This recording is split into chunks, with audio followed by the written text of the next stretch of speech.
ఆధునిక సైకాలజీకి ఎమోషనల్ రెగ్యులేషన్కి సంబంధించిన ఒక అల్టిమేట్ మాస్టర్ క్లాస్ ఎక్కడో హార్వర్డ్ ప్రొఫెసర్ రాసిన పుస్తకంలో కాకుండా ఒక 500 ఏళ్ల క్రితం నాటి భక్తి గీతంలో దాగి ఉంటే ఎలా ఉంటుంది? వినడానికి కొంచెం ఆశ్చర్యంగానే ఉంటుంది. అవును కదా.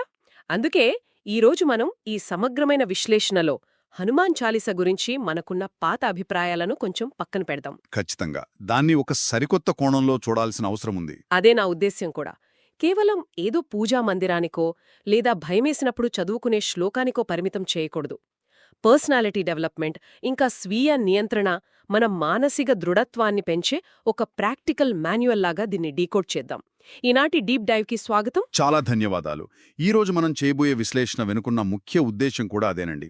ప్రాచీన కాలపు జ్ఞానం అనగానే చాలామంది అది ఈనాటి ఫాస్ట్ పేస్ లైఫ్కి సరిపోదేమో అనుకుంటారు. అవును, జనరల్గా ఉండే అభిప్రాయం అదే. కానీ నిజానికే మనం రోజు ఫేస్ చేసే విపరీతమైన ఆందోళన, యాంగ్జైటీ, ఏకాగ్రత లేకపోవడం లాంటి సమస్యలకు ఈ 100 ఏళ్ల క్రితం నాటి పంక్తులు ఎంత ఖచ్చితమైన పరిష్కారాలను చూపుతున్నాయో విశ్లేషిస్తే ఎవరైనా ఆశ్చర్యపోవాల్సిందే. నిజమే. అంటే ఇవి కేవలం ఒక దేవుణ్ణి కీర్తించే వాక్యాలు మాత్రమే కాదు అంటారు. అస్సలు కాదు. మనలో నిద్రాణమై ఉన్న ఇన్నర్ పొటెన్షియల్ని ఎలా మేల్కొల్పాలి, ఆ శక్తిని ఒక దారిలో ఎలా పెట్టాలి అని స్పష్టంగా చెప్పే గైడ్లైన్స్ ఇవి. ఇది చాలా ఇంట్రెస్టింగ్గా ఉంది. ముందుగా ఒక బేసిక్ పాయింట్తో మొదలు పెడదాం. అసలు మనలో ఉన్న శక్తిని మనమే కంట్రోల్ చేసుకోవడం గురించి 23వ చౌపాడిలో ఆపన తేజ సంహారో ఆపయన్ వస్తుంది కదా. నాకిది ఎలా అనిపిస్తుందంటే, ఎంతో కష్టపడి కోట్లు ఖర్చు పెట్టి ఒక super fast Ferrari sports car కొని తీరా రోడ్డెక్కాక దానికి బ్రేకులు లేవని రియలైజ్ అవడం లాంటిది. భలే చెప్పారు. పర్ఫెక్ట్ ఎగ్జాంపుల్ ఇది. అవును కదా. ఆ కారు ఎంత వేగంగా వెళ్తుంది, దాని ఇంజన్ కెపాసిటీ ఎంత అన్నది ముఖ్యం కాదు. దానికి బ్రేకులు లేకపోతే ముందుకెళ్ళి ఎక్కడోక చోట ఘోరంగా గుద్దుకుని నాశనమవడం ఖాయం. ఖచ్చితంగా. మన ఎనర్జీ కూడా అంతే. మరి మనకు బాహ్య ప్రపంచంలో ఎన్నో అడ్డంకులు ఎదురవుతూ ఉంటాయి కదా. ఒకవైపు మనల్ని మనం కంట్రోల్ చేసుకోవాలి, మరోవైపు బయట జరిగే గందరగోళాన్ని ఫేస్ చేయాలి. అసలు ఈ బ్యాలెన్స్ ఎలా సాధ్యమంటారు? చాలా వ్యాలిడ్ పాయింట్. ఇక్కడే మనకు భగవద్గీత 6వ అధ్యాయంలో చెప్పిన ఒక కాన్సెప్ట్ బాగా కనెక్ట్ అవుతుంది. ఓహో, భగవద్గీతలో కూడా దీని గురించుందా? అవునండి. మన మనస్సే మనకు బెస్ట్ ఫ్రెండ్ లేదా వర్స్ట్ ఎనిమీ అని ఇక్కడ స్పష్టంగా చెప్పారు. అంటే ట్రైనింగ్ ఉన్న మైండ్ మనకు మిత్రుడిలా హెల్ప్ చేస్తుంది. అదే ట్రైనింగ్ లేని మైండ్ మనల్ని ముంచేస్తుంది. ఎగ్జాక్ట్లీ. ఇక్కడ హనుమంతుని పాత్ర ఒక సెల్ఫ్ మాస్టరీకి ప్రతీక. తనని తాను ఉద్ధరించుకునే స్వభావమైనది. ఇక మీరడిగిన ఆ గందరగోళం విషయానికొస్తే, మనిషి జీవితంలో ప్రధానంగా 3 రకాల అడ్డంకులెదురవుతాయని వేదాంతం చెబుతోంది. 3 రకాల అడ్డంకులా? అవేంటి? వీటినే తాపత్రయాలు అంటారు. మొదటిది ఆది దైవిక, అంటే మన చేతుల్లో ఏమాత్రం లేని ప్రకృతి వైపరీత్యాలు, సునామీలు, భూకంపాలు లాంటివి. అర్థమైంది. మరి రెండోవది?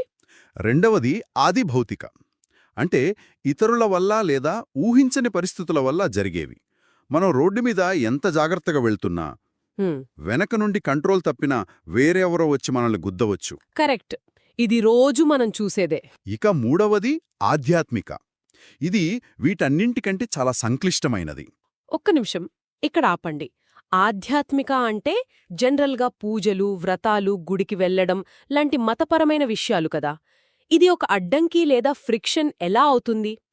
సాధారణ వాడుకలో మన స్పిరిచువాలిటీని అలానే అర్థం చేసుకుంటాం. కానీ సైకలాజికల్ పరంగా ఇక్కడ ఆధ్యాత్మిక అంటే మన అంతర్గత గందరగోళం. అంటే మన లోపల జరిగే యుద్ధం లాంటిదా? అవును. మనలోని అజ్ఞానం వల్ల, మన ఆలోచనల వల్ల పుట్టే సమస్యలు. పతంజలి యోగసూత్రాల ప్రకారం ఇది అవిద్య నుండి పుడుతుంది, అంటే సరైన అవగాహన లేకపోవటం. అంటే మనకు బయట జరిగే సునామీల కంటే మన మైండ్ లోపల జరిగే ఎమోషనల్ సునామీలే ఎక్కువ నష్టం చేస్తాయి అంటారు. 100కి 100 పాళ్ళు నిజం. దీన్ని ఎలా ఎదుర్కోవాలి అనే దానికి ఒకే ఒక సమాధానం ఉంది. అపరిమితమైన శక్తితో పాటు అంతే స్థాయి వినయం, అదే హ్యూమిలిటీ మరియు దయ కలిగి ఉండటం. హనుమంతుని లక్షణం అదే. ఈ పాయింట్ కొంచెం లోతుగా ఆలోచించాల్సిన విషయం. శక్తికి వినయం తోడవడం అనేది ఆ ఫెరారీ కారుకు పర్ఫెక్ట్ స్టీరింగ్ వీల్ లాంటిదన్నమాట. చాలా చక్కగా చెప్పారు.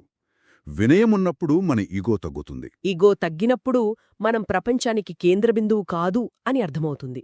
దాంతో సగం ఇన్నర్ ఫ్రిక్షన్ అక్కడే మాయమైపోతుంది. అవును, సరిగ్గా పట్టుకున్నారు. సరే, మన శక్తిని మనం కంట్రోల్ చేసుకోవడం అనేది మొదటి మెట్టు. కానీ సమస్య ఎప్పుడూ ఇలా లాజికల్గా బయట నుండే రాదు కదా. అసలు గందరగోళమంతా మన బుర్రలోనే మొదలైతే? ఇక్కడే నాకు ప్రాక్టికల్ డౌటుంది. అడగండి. 24వ చౌపాయిలో మహావీరుని పేరు తలచుకుంటే దెయ్యాలు, భూతాలు పారిపోతాయనుంటుంది. 2026లో ఈ టెక్నాలజీ యుగంలో మనకు నిజంగా దెయ్యాలు, భూతాలు ఎక్కడ కనిపిస్తాయి? నిజమే. ఆధునిక కాలంలో అది కొంచెం వింతగా అనిపిస్తుంది కదా. ఒకవేళ నేను నా ఆఫీస్ టార్గెట్స్ వల్లనో, పర్సనల్ లైఫ్ ఇష్యూస్ వల్లనో విపరీతమైన యాంగ్జైటీతో సతమతమవుతుంటే జస్ట్ ఒక పేరును రిపీట్ చేస్తూ కూర్చోవడం నాకు ఎలా సహాయపడుతుంది? ఇది చాలామందికి వచ్చే సందేహమే. అంటే ఒక మోడర్న్ మనిషికి ఇది కేవలం సమస్య నుండి దృష్టి మరల్చే ఒక డిస్ట్రాక్షన్ లాగా మాత్రమే అనిపిస్తుంది కదా. ఇది మన బ్రెయిన్ మీద నిజంగా ఎలా పనిచేస్తోంది? మనమిక్కడ భూత పిశాచ అనే పదాలను అక్షరాలా కంటికి కనిపించని దెయ్యాలుగా తీసుకోకూడదు. వాటి సైకలాజికల్ ఇంటర్ప్రిటేషన్ చాలా భిన్నంగా ఉంటుంది. ఓహో, అంటే వాటికి వేరే అర్థముందంటారా? అవును. ఇక్కడ భూతమంటే మన లోపల గూడు కట్టుకున్న భయం, అజ్ఞానం, కన్ఫ్యూజన్. ఇక పిశాచమంటే ఆందోళన, డిప్రెషన్, మనల్ని మనం తక్కువ చేసుకునే సెల్ఫ్ సాబొటాజింగ్ థాట్స్. వావ్! అంటే మన మనస్సును పీడించే నిజమైన రాక్షసులు ఇవే అన్నమాట. ఖచ్చితంగా. ఇక నామస్మరణ అనేది జస్ట్ ఒక డిస్ట్రాక్షన్ కాదు. అది ఒక అద్భుతమైన కాగ్నిటివ్ ఇంటరప్షన్. అంటే మన బ్రెయిన్లో తిరుగుతున్న నెగటివ్ లూప్ను బ్రేక్ చేసే విధానం. నెగటివ్ లూప్ను బ్రేక్ చేయడం ఇంట్రెస్టింగ్. దీన్నే పతంజలి యోగసూత్రాలలో ప్రతిపక్ష భావన అని పిలుస్తారు. ఆధునిక కాలంలో మనం మాట్లాడుకునే కాగ్నిటివ్ బిహేవియరల్ థెరపీకి అంటే సీబీటీకి ఇది అచ్చం సరిపోతుంది. ఓహో, ప్రతిపక్ష భావన అంటే ఒక కౌంటర్ నేరేటివ్ క్రియేట్ చేయడం లాంటిదా? ఇది కొంచెం కన్ఫ్యూజింగ్గా ఉంది. సింపుల్గా అర్థమయ్యేలా ఒక రియల్ లైఫ్ ఎగ్జాంపుల్ చెప్పండి. సరే, ఒక ఉదాహరణ తీసుకుందాం. ఉదయం 9 గంటలకు ఆఫీస్కు వెళ్లగానే మీ బాస్ మిమ్మల్ని అందరి ముందు గట్టిగా తిట్టాడనుకుందాం. అప్పుడు వెంటనే బుర్రలో ఒక నెగటివ్ లూప్ స్టార్ట్ అవుతుంది. నాకే ఎందుకిలా జరుగుతుంది, నా కెరియర్ అయిపోయింది అని. అవును, నీవు ఆందోళన అనే పిశాచం మేల్కొంటుంది. ఆ క్షణంలో మీరు ఎంత లాజికల్గా ఆలోచించడానికి ట్రై చేసినా మీ మైండ్ వినదు. అప్పుడే ఈ ప్రతిపక్ష భావన పనిచేస్తుంది. అంటే ఎలా? భయం అనే ఆలోచన వచ్చినప్పుడు దానికి పూర్తి వ్యతిరేకమైన అంటే ప్రతిపక్షమైన ధైర్యం అనే ఆలోచనను బలవంతంగా మనసులోకి ఇంజెక్ట్ చేయడం. హనుమంతుడంటేనే ధైర్యం, బలం, ఉత్సాహాలకు కేర్ ఆఫ్ అడ్రస్ కదా. అర్థమవుతోంది. ఆ పేరును జపించటం ద్వారా మనం జస్ట్ డిస్ట్రాక్ట్ అవ్వట్లేదు, మైండ్లోకి ఒక పాజిటివ్ కౌంటర్ నెరేటివ్ను ఫోర్స్ చేస్తున్నామన్నమాట. ఎగ్జాక్ట్లీ. బద్ధకం వచ్చినప్పుడు ఉత్సాహాన్ని, ఈగో హర్ట్ అయినప్పుడు వినయాన్ని ప్రాక్టీస్ చేయడానికి ఇదొక టూల్. ఇదొక ఎమర్జెన్సీ మెడిసిన్ లాంటిది. Emergency medicine. Nice. Sugar levels పడిపోతున్న వ్యక్తికి ఒక ఇన్సులిన్ షాట్ ఎలాగో, పానిక్ అటాక్ అవుతున్న మైండ్కి ఇదొక యాంటీడోట్. స్వామి వివేకానంద చెప్పిన ప్రసిద్ధ వాక్యం గుర్తుందా? బలమే జీవనం, బలహీనతే మరణమని. అవును, చాలా ఫేమస్ కోట్ అది. మనలోని ఆ బలహీనత అనే రాక్షసుణ్ణి జయించడానికి ఇదొక psychological weapon. Wow! Insulin shot for the mind. ఇది చాలా పవర్ఫుల్ పాయింట్. అంటే నెగటివ్ థాట్ని క్యాన్సిల్ చేయడానికి దానికి పూర్తి ఆపోజిట్గా ఉండే ఒక పాజిటివ్ ఐకాన్ మీద ఫోకస్ చెయ్యాలి. కరెక్ట్. సరే, వినడానికి లాజికల్గానే ఉంది. దీన్ని చూస్తుంటే నాకు బట్టలు ఉతకడం గుర్తొస్తోంది. జస్ట్ కొంచెం దుమ్ము పట్టిన చొక్కా అయితే మనం మామూలు నీళ్లతో కొద్దిగా సర్ఫ్ వేసి ఉతికేయొచ్చు. అవును. కానీ డీప్గా రోజున తరబడి జిడ్డు పట్టిన మరకలకు ఖచ్చితంగా డ్రై క్లీనింగ్ అవసరం కదా. మన బుర్రలో పేరుకుపోయిన ఈ నెగటివ్ ప్యాటర్న్స్ కూడా ఈ జిడ్డు మరకల్లాంటివే కదా. చాలా మంచి పోలికి చెప్పారు. ఇవి అంత సులభంగా పోవు. ఇక్కడే నాకు ఇంకో పెద్ద సందేహం వస్తోంది. ఈ పాత మరకలను వదిలించడానికి మంత్రంలోని ప్రతి అక్షరానికి 1,00,000 సార్లు జపం చెయ్యాలి అని ఏదో ఒక పెద్ద క్యాల్క్యులేషన్ చెయ్యాలి అని వింటూ ఉంటాం. పురశ్చరణ అంటారు దాన్ని. అదే. ప్రాక్టికల్గా ఆలోచిస్తే వారానికి 60 గంటలు పనిచేస్తూ ట్రాఫిక్లో సగం జీవితం గడిపే మోడర్న్ మనిషికి ఒక 40 రోజుల పాటు పనులన్నీ పక్కనబెట్టి లక్షల సార్లు జపం చేయడం సాధ్యమేనా? కష్టమే అనిపిస్తుంది. అసలు దీని వెనుకున్న లాజిక్ ఏంటి? దీనికేదైనా ఒక మైక్రో హ్యాబిట్ వర్షన్ లేదా? మీరు అడిగిన ఈ ప్రశ్న వినుకున్న అసహనం నాకు అర్థమవుతుంది. ఈ లక్షల సార్లు లేదా 40 రోజులు అనే లెక్కలు వినగానే మనకు ఇదంతా ఒక మతపరమైన చాదస్తంలాగా అనిపించడం సహజమే. ఖచ్చితంగా. ఎందుకంటే అంత టైం ఎవరికీ ఉండదు కదా. కానీ దీన్ని మనం న్యూరోసైన్స్ కోణంలో చూడాలి.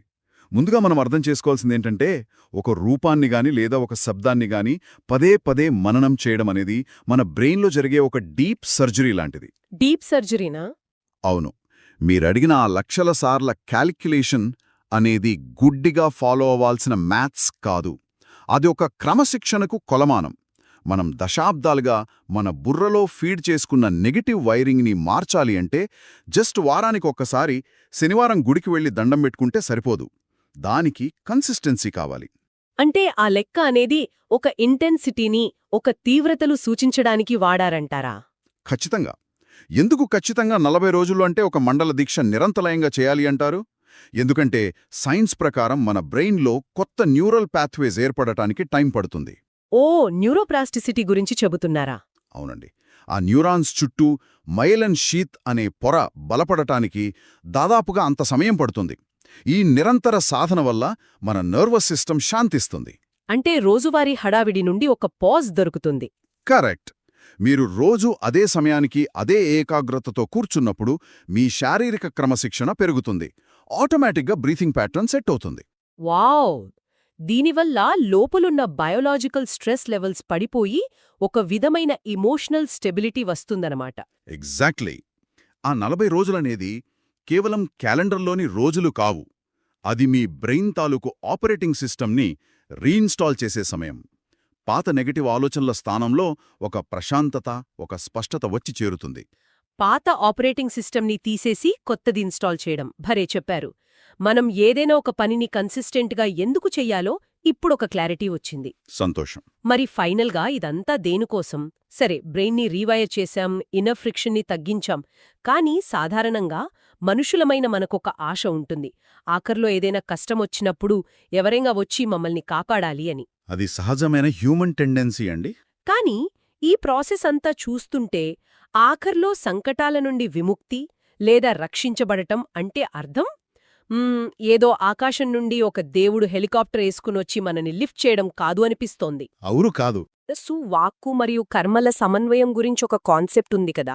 అంటే ఒక మనిషి బయటపడటం అనేది అతని చేతుల్లోనే ఉందనా? మీరు ఎగ్జాక్ట్గా కోర్ పాయింట్ని క్యాచ్ చేశారు.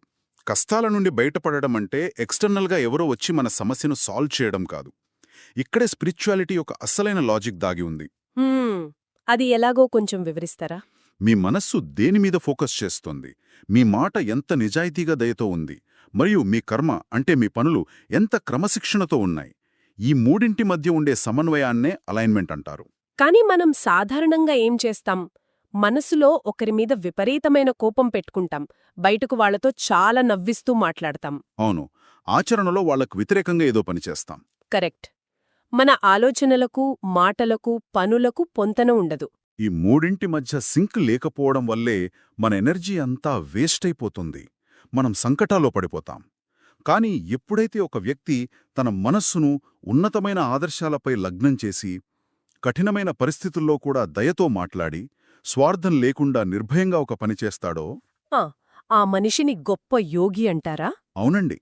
ఈ మూడు మనస్సు, వాక్కు, కర్మ ఎప్పుడైతే ఒకే స్ట్రెయిట్ లైన్లోకి వస్తాయో అప్పుడు ఆ వ్యక్తి ఒక అన్షేకబుల్ క్యారెక్టర్గా మారతాడు. వాళ్లలో కన్సిస్టెన్సీ ఉంటుంది, ఇన్నర్ క్లారిటీ ఉంటుంది. అలాంటప్పుడు బయటి ప్రపంచంలో ఎలాంటి గందరగోళం వచ్చినా, ఎన్ని సంకటాలొచ్చినా చాలా సులభంగా డీల్ చేయగలరు. అదే నిజమైన రక్షణ, అదే నిజమైన విజయం. ఎవరో వచ్చి కాపాడటం కాదు, మనల్ని మనం కాపాడుకునే స్థితికి ఎదగడం. ఆసం. ఈ ఎనాలిసిస్ చాలా రిఫ్రెషింగ్గా ఉందండి. ఈరోజు మనం మాట్లాడుకున్న ఈ జర్నీని ఒక్కసారి సింపుల్గా సమ్మరైజ్ చేస్తే, ఫస్ట్ స్టెప్గా మనలో ఉన్న అపారమైన శక్తిని మనమే అదుపులో ఉంచుకోవడం, దానికి వినయం అనే బ్రేక్లు వేయడం. కరెక్ట్. సెకండ్, మన బుర్రలో ఉండే భయం, ఆందోళన అనే కంటికి కనిపించని సైకలాజికల్ పిశాచాలను ధైర్యం అనే ఒక కౌంటర్ నెరేటివ్తో సమర్థవంతంగా ఎదుర్కోవడం.